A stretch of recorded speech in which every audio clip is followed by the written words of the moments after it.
Good morning. This is PJ. It is Monday, April 18th, 2022.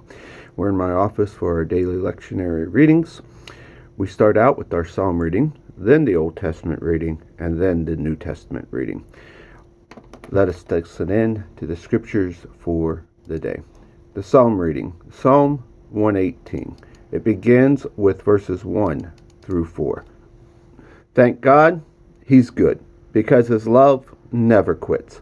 Tell the world, Israel, His love never quits.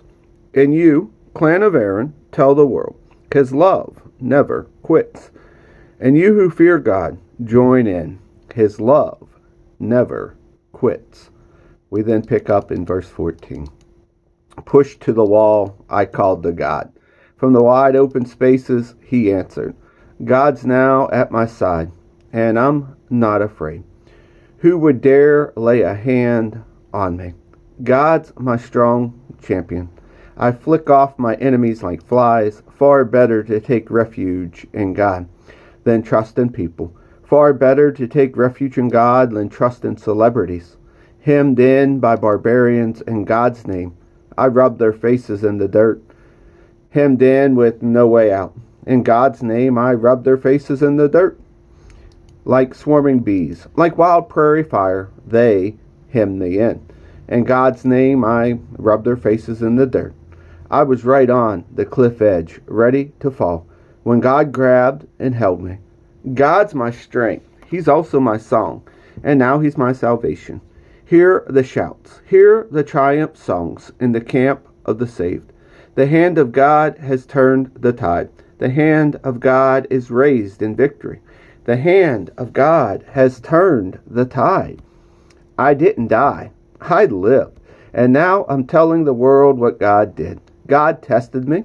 He pushed me hard, but He didn't hand me over to death. Swing wide the city gates, the righteous gates. I'll walk right through and thank God. This temple gate belongs to God. So the victors can enter and praise.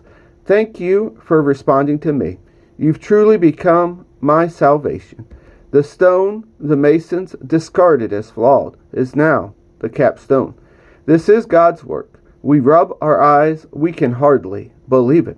This is the very day God acted.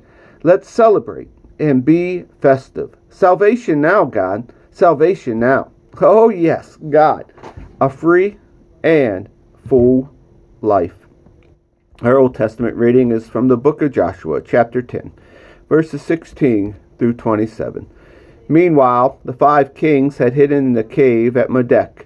Joshua was told, the 5 kings had been found, hidden in the cave of Medek. Joshua said, roll big stones against the mouth of the cave, and post guards to keep watch. But don't you hang around. Go after your enemies. Cut off the retreat. Don't let them back into the cities. God has given them to you. Joshua and the people of Israel then finished them off.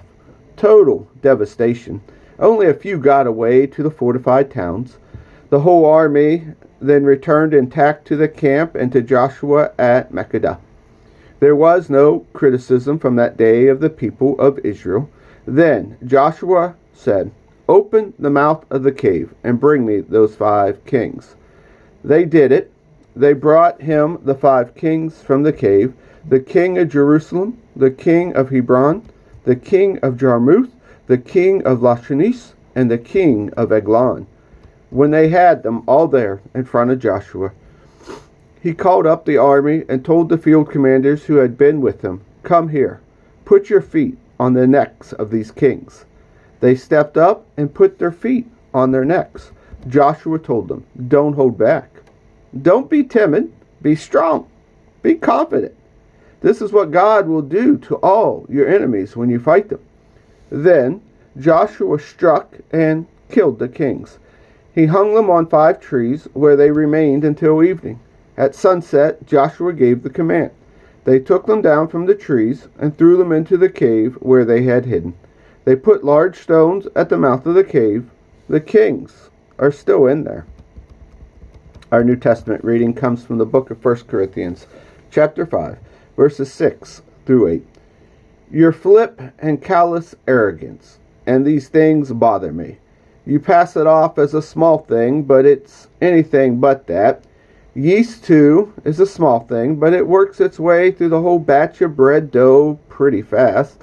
So get rid of this yeast. Our true identity is flat and plain, not puffed up with the wrong kind of ingredient.